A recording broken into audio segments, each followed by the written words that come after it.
Yun yung tumatak sa akin ng ano ng na sinabi ng nanay ko na Oo. hindi yan nadadala sa kung may kotse ka, kung ano yung kotse mo, ano yung brand ng suot mo, kung ano yung kung ano yung accent mo, kung Inglesero ka. Hindi, yung class it's more of an X factor dahil kung ano yung pinagdaanan mo sa buhay, kung ano yung mga natutunan mo, kung ano yung knowledge na alam mo, Oo, yun, how to wait. be Bukod cultured. dagdagan, yan, papunta na ako dyan. Bukod sa Yun. class, gusto ko rin dagdagan is, bukod sa class, dagdagan mo rin ng culture.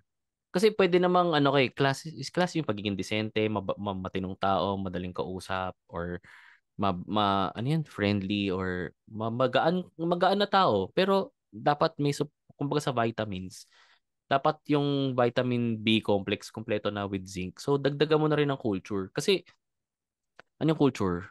Yung nagpupunta sa museum, tsaka nagpapiano. Hindi, yung culture is maging ano ka rin, open to experiences and learnings ng iba't ibang bagay. Kasi pwede namang matinong tao ka lang, okay yung class mo, respetado kang tao, pero hindi ka cultured enough or hindi ka exposed enough na kung alam mo yung paano mo i-aakto yung sarili mo sa kahit anong context. Kunyari, sa isang restaurant, 'di ba? Kung hindi mo naman malalaman kung paano doon kung hindi mo i-experience eh. Mm.